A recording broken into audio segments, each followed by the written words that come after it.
향수 이효섭 1939년 진래 순이 퍼지고 화초 포기가 살아났다고 해도 원체가 고양이 상판만큼 밖에 안 되는 뜰 아니라 자복이 깔아놓은 조약돌을 가리면 푸른 것 돋아나는 흙이라고는 대체 몇 줌이나 될 것인가. 늦여름에 해바라기가 솟아나고 국화나 우거지면 돌밭까지 가리워버려 좁은 뜰 안은 오종종하게 더욱 협착해 보인다. 우러러 보이는 하늘은 지붕과 판장에 가리워 쪽보만큼 작고 언덕 아래 대동강을 굽어버리면 복도에서 제기를 디디고 서야만 한다. 이 소꿉질 장난감 같은 베이비 하우스에서 집을 다스리고 아이를 돌보고 몸을 근사해야 하는 아내의 처지라는 것을 생각하면 별 수 없이 세장 안의 신세밖에는 안 되어 보이면서 반나를 그래도 밖에서 지울 수 있는 남편의 자리에서 보면 척언이도 여겨진다. 제 스스로 즐겨서 장안에가 치워진 재수라면 이역하는 수 없는 노릇. 누구를 탓하려면 남편 될 입장으로서 나는 사실 같은 처지의 세상의 수많은 아내들에게 한 조각의 미안한 생각이 없지 않다. 기껏해야 한 달에 몇 번씩 영화 구경을 동행하거나 거리의 식당에서 점심을 먹거나 하는 것쯤으로 목이 허부시 축여질 리는 없는 것이요. 서양 영화에 나오는 넓은 지방과 사치한 일광실 속에서 환상에 잠기다가 일단 협착한 현실의 집으로 돌아올 때 차지 않는 속에 감질이 안 날 리가 없다. 현대의 무수한 소시민의 생활의 탄식은 참으로 부질없는 감질 속에 숨어있는 듯 싶다. 아내의 건강이 어느 때부턴지 축나기 시작해서 눈에 뜨이게 되었을 때 나는 놀라며 그 원인을 역시 이 감질에 구하는 수밖에는 없었다. 구미가 떨어지고 불면증이 생기고 그 어딘지 없이 몸이 졸아들면서 하루 셋대 약그릇을 극진히 대한대야 하루 이틀에 되돌아서지도 않는 것이다. 의사도 이렇다 할 정체를 집어내지 못하는 것으로 보아서 나는 그 원인을 감질로 돌려서 도회 생활에서 오는 일종의 피곤증이라고 볼 수밖에는 없었다. 30평짜리 베이비 하우스에서 피곤해진 것이다. 협착한 뜰에 숨이 막히고 살림살이에 지친 것이다. 그 위에 그의 신경을 한층 피곤하게 만든 것은 남편의 욕심이라고 할까? 세상의 남편들같이 고집스럽고 자유로운 욕심쟁이는 없다. 아내의 알뜰한 애정을 받으면서도 그 밖에 또 무엇을 자꾸만 구하는 것이다. 집에 들어서는 범사의 봉건왕이요 폭군 노릇을 하면서 마음속에는 항상 한없는 꿈과 욕망을 준비해 가지고는 새로운 밖 세상을 구애맞이 않는다. 참으로 그리마의 발보다도 많은 10가닥 100가닥의 마음의 촉수를 꾸미고 그 은실금실의 끝끝마다 한 개의 세상을 생각하고 손닿지 않는 먼 데 것을 그리워하고 화려한 무지개를 들어본다. 그 자기의 마음 세상 속에 아내는 한 발자국도 못 들어서게 하고 엄격하게 파수보면서 완전히 독립된 왕국을 몰래 다스려간다. 일생에 있어서 가장 가까운 아내가 그 왕국에서는 가장 먼 것이다. 이것이 세상 남편들의 어쩌는 수 없는 타고난 천성머리니 나 역 그런 부류에서 빠진다고는 생각하기 어려우며 세상에서 꼭 한 사람밖에는 없다고 생각해주는 아내의 정성의 백의 하나도 갚지 못하게 됨을 부끄러워하지 않을 수 없다. 남자된 특권인 듯이도 부질없이 마음의 왕국을 세우면서 그것이 아내를 얼마나 상하게 하고 다 알게 하나를 눈으로 볼 때 날카로운 반성이 솟으며 불행한 것이 여자요 악한 것이 남편이라는 생각만이 난다. 30평 속에서 속을 달리고 신경을 이렇게 세우고 하는 동안에 아내는 몸이 어느 때부터인지도 모르게 피곤해진 것 같다. 나는 남편 된 책임을 느끼고 과반의 허물을 깨달으면서 평화와 건강의 일을 생각하는 것이나 아무튼 도회의 30평은 숨을 쉬기에는 너무도 촉박한 것이다. 이 촉박감이 마음을 한층 협착하게 하는 것이 사실이어서 어느 길인지 막연히 그 무슨 넓은 것, 활달한 것을 생각하게 되었을 때 아내는 하루아침 문득 계획을 말하는 것이었다. 잠깐 시골이나 다녀오겠어요. 쇠삼스런 뚱딴지 같은 소리는 아니었다. 해마다 한 번쯤은 다녀오는 고향이었고 이번 길도 착상한 지는 벌써 오래 그동안에 현안 중에 걸려 있었던 문제이다. 몸도 쉬고 집안 형편도 살필 겸 그러나 막상 이렇게 현실의 문제로서 눈앞에 나타나고 보니 선뜻 작정하기도 어려워서 글쎄 하고 얼빙빙하게 대답하는 수밖에는 없었다. 제가 지금 제일 보고 싶은 게 무언데요? 울밑의 호박꽃, 강낭콩, 과수원의 꽈리, 바다로 열린 벌판, 벌판을 흐르는 안개, 안개 속의 원두꽃. 남까지 유혹하려는 셈인가? 제일 묻고 싶은 건 뭐고요? 옥수수라나요? 옥수수. 빨간 수염에 토실토실한 옥수수 이삭. 그걸 삐끗하고 비틀어 뜯을 때 그 소리, 그 냄새 생각나세요? 시골 것으로 그렇게 좋은 게 또 있어요? 치마폭에 그득이 뜯어가지고 그걸 깔 때, 삶을 때, 먹을 때 우유 맛이요? 어머니의 젖맛이요? 그보다 웃길 가는 맛이 세상에 또 있어요? 지금 제일 먹고 싶은 게 옥수수예요. 바다에서 한참 잡힐 숭어보다도 뒤주소고 엿보다도 무엇보다도. 혼자 내 빼고 집안은 어떻게 하라고? 그러나 마침 일가 아이가 와 있던 중이었고 아내의 시골행의 결심도 사실은 거기에서 생겼던 까닭에 이것은 하기는 헛걱정이기는 했다. 나 혼자 남겨두고 마음이 달지 않을까? 에이고 어서 없는 새 실컷 군것질해도 좋아요. 얼마든지 하라지. 지금에 시작된 일인가 뭐. 이게 다 꿈만 하니. 큰소리 한다. 언제 마음이 저렇게 열렸던 거 진작? 장담은 해도 여린 아내의 마음이다. 두 마디째가 벌써 그의 마음을 호비는 것을 나는 안다. 눈썹을 찌푸리면서 그 말은 그만 그것으로 덮어버리고 전연스럽게 말머리를 돌리는 아내의 눈치를 나는 더 상해서는 안 된다. 또 한 가지 이번 길의 이유로는 다 듣지 않아도 나는 뜻을 짐작한다. 늘 말하는 일만 원건인 것이다. 그의 어머니보다도 오빠가 용돈으로 1만 원을 약속한 것이다. 그것을 얻으러 가겠다는 말이다. 10,000원은 갖다 뭘 하게? 그까지 남의 돈 누가 좋아할 줄 아나? 사람의 마음을 괜히 얽어 놓을까 해서. 아따 큰소리 그만둬요. 돈 보고 침만 흘렸다 봐라. 지금 내게 그리울 게 뭐게? 그까지 피아노 한 대 사놓고 장담 말아요. 방 안에 몇 권의 책이 있고 뜰 안에 몇 폭의 꽃이 있으면 그만이지 또 뭐가 필요한데? 반드시 시인을 본받아 그들의 시의 구절을 외인 것이 아니라 사실 이런 청빈의 성벽이 마음속에 없는 바가 아니다. 때때로 사치를 원할 때가 없는 것도 아니나 뒤를 이어 청빈에 대한 결벽이 자랑스럽게 솟곤 한다. 이 두 마음 중에 어느 것이 더 바른지는 헤아릴 수 없으나 두 가지 다 한 몫씩 자리를 잡고 있는 것은 사실이며 지금에 있어서는 사치에 대해서 일종의 경멸과 반감을 가지고 있는 것도 속임없는 사실인 것이다. 허나 아내의 말이 바른 것이라면 그가 또 내 마음을 곁에서 항상 날카롭고 정직하게 관찰하고 있는지는 모르는 것이기도 하나 10,000원에 한 장도 어김없이 가져올게. 어서 이리 같이 약탈이나 하지 마세요. 내 마음 제발 이리 되지 맙소서. 합장하는 나의 신용을 흘겨보고는 아내는 그날부터 행장을 꾸리기에 정신이 없다. 행장이라야 지극히 간단한 것이나 잘고 빈틈없는 여자의 마음씨라 간 뒤의 집안 살림살이의 요령과 질서까지를 일가 아이에게 터여주고 거기에 맞도록 집안을 온통 한바탕 치우고 정리하기에 여러 날이 걸리는 모양이었다. 눈에 떠일이 많지 말끔하게 거두어진 것을 나는 신기하게 바라보았다. 그러나 집안이 정리된 것보다도 더 신기한 일이 생겼다. 떠나는 그날 저녁 거리에서 돌아온 아내의 자태에 일대 변혁이 생겼던 것이니 머리를 자르고 퍼머넌트를 건 것이다. 집안이 정리된 이상의 정리였다. 멀끔하게 추려서는 고슬고슬 찢어놓은 머리는 용모를 일변시켜 총명하고 개운한 자태로 만들어 놓았다. 굳이 펄쩍 뛰면 놀랄 것은 없었던 것이 퍼머넌트에 대한 의논도 오래전부터 있었던 것으로 충충대고 권한 장본인은 결국 나 자신이었던 까닭이다. 여자의 머리로서 퍼머넌트를 난 오래전부터 모든 비판을 떠나 아름다운 것으로 생각해왔다. 모방이니 흉내니 한다면 이 땅에 그럼 현재 모방이 아니고 흉내가 아닌 무엇이 있단 말인가? 살로메가 요한의 머리를 형용해서 에돔 나라의 포도송이 같다고 한 머리. 그것을 나는 남녀간의 머리의 미의 극치라고 생각해왔던 까닭에 아내의 머리에 그 운치를 베풀자는 것이었다.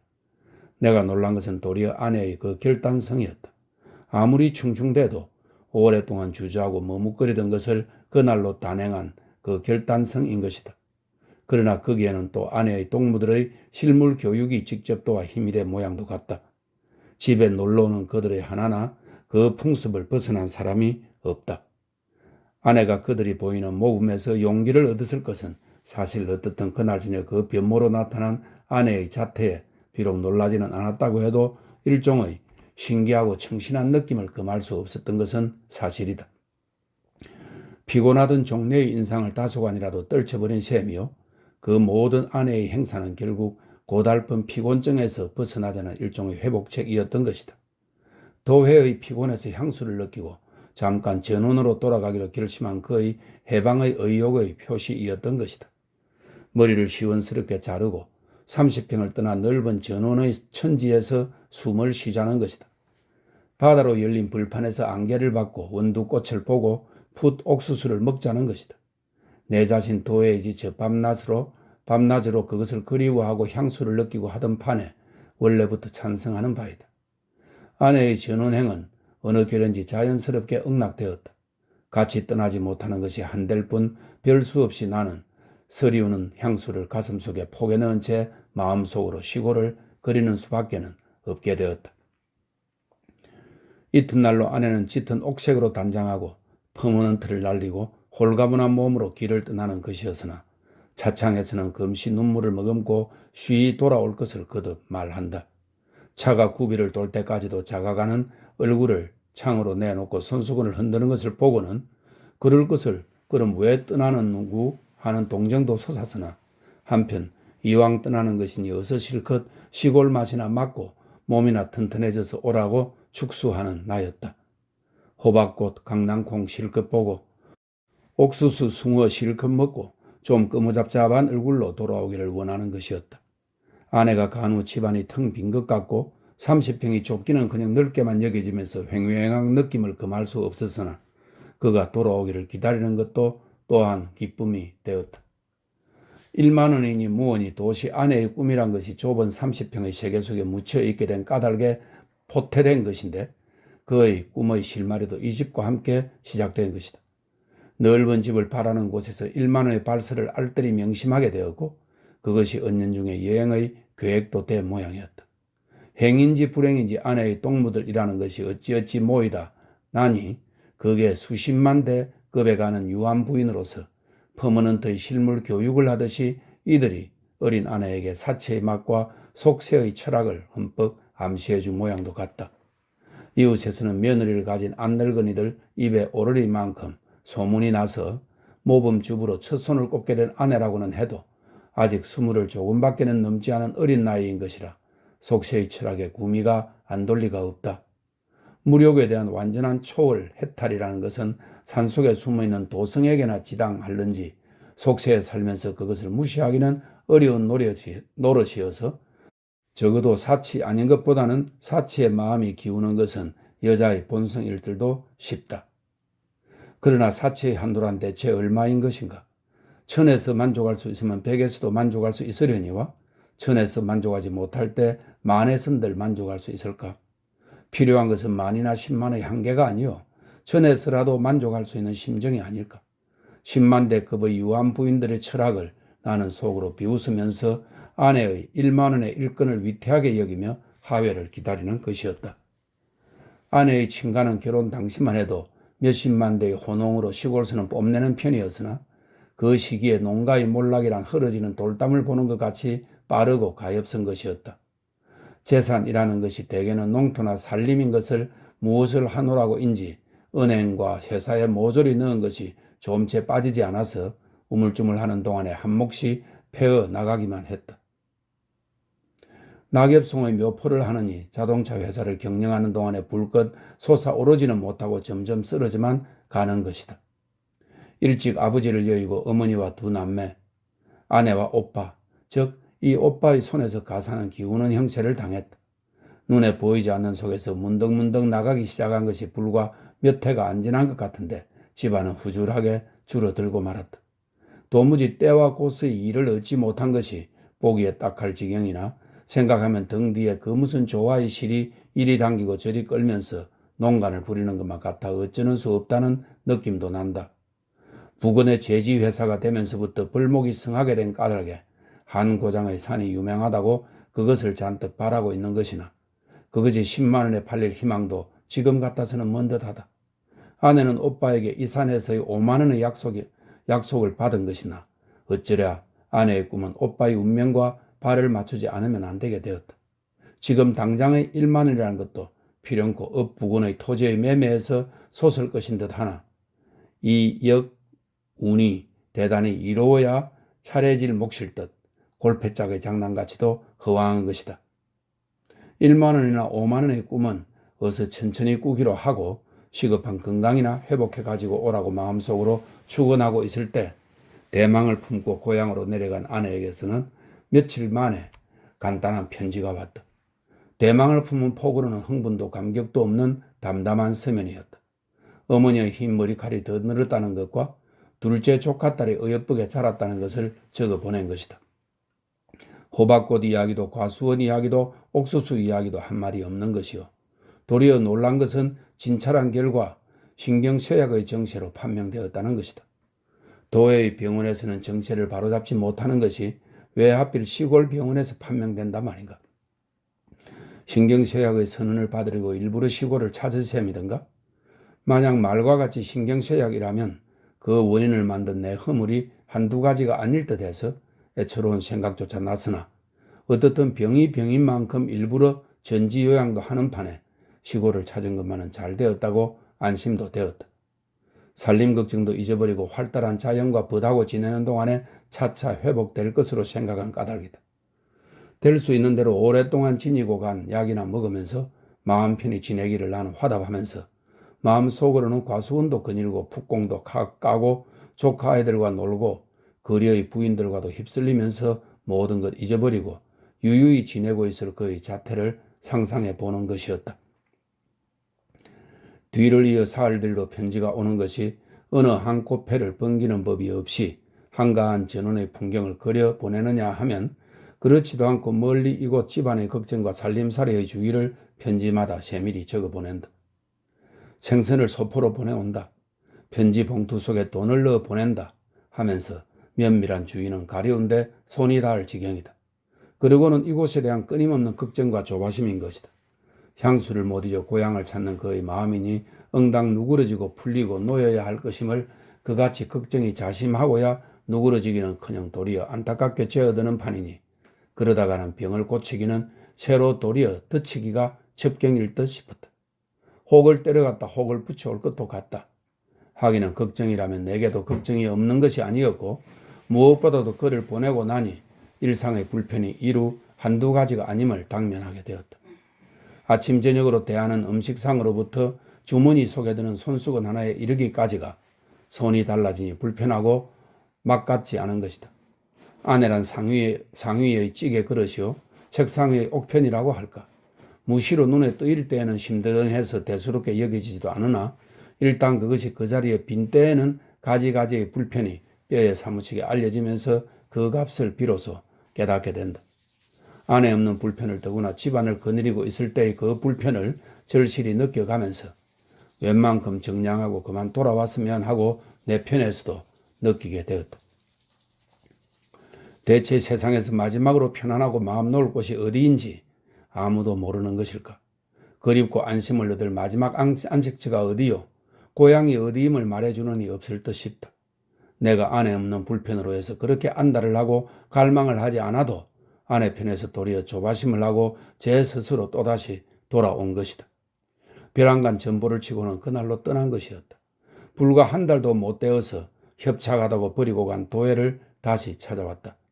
그리 원하던 옥수수 시절도 채 못 맞이하고 우유 맛이요 어머니의 젖만 같다는 그 줄기는 옥수수 한 이상 먹어보지 못한 채 도회에서는 좀 있으면 피서들을 떠난다고 법석들을 할 무더운 무렵에 무더운 도회로 다시 돌아온 것이다.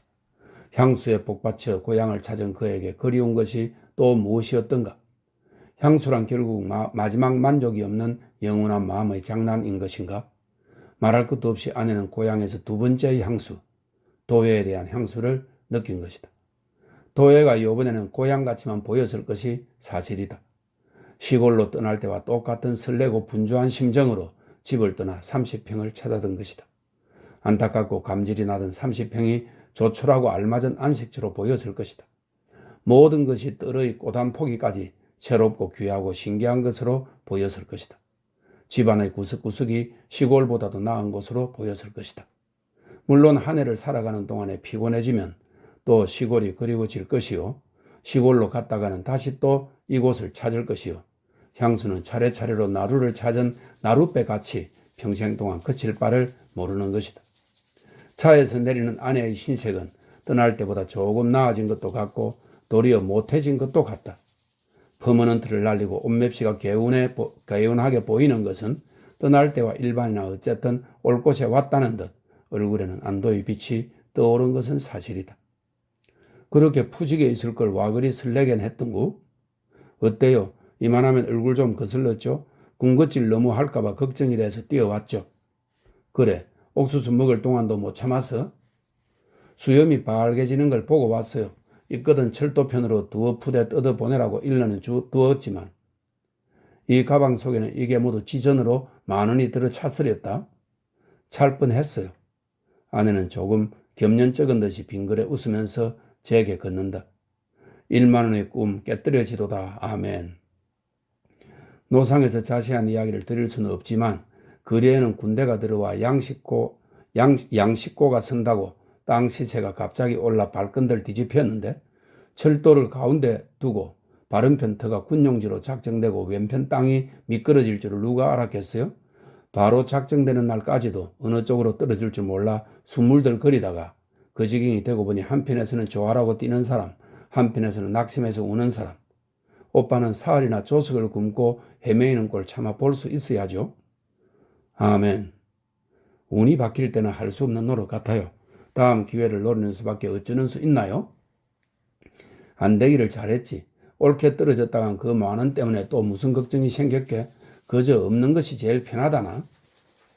사실 당치 않은 꿈 깨어진 것이 도리어 마음 편하고 다행한 노릇이라고 생각한 것은 물질이 가져오는 자질구레한 근심을 잘 아는 까닭이었다. 현재 굳이 10,000원이 없어도 좋은 것이다.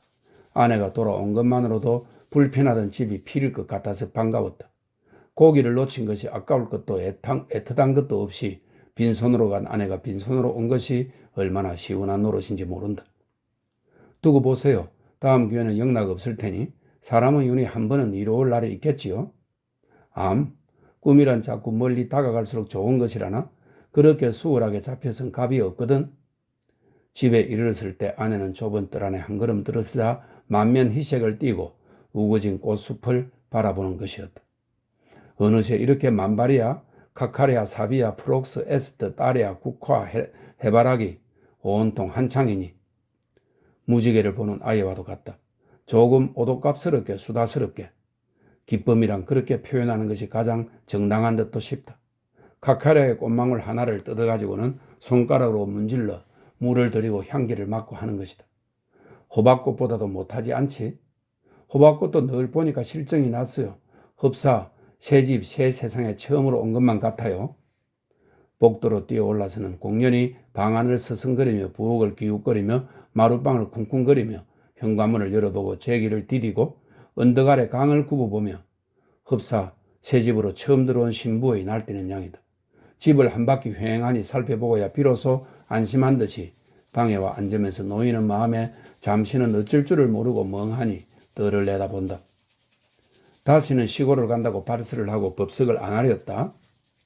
시골을 다녀왔으니까 오늘의 이 기쁨이죠. 마음이 이렇게 편하고 기쁠 때는 없어요.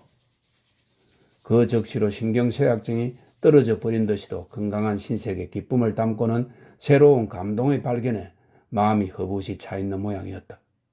그가 그날 찾아온 데는 30평의 집이 아니라 30,000평의 집이었던지도 모른다. 그날의 그보다 더 기쁠 사람이 또 있었을까? 1939년 9월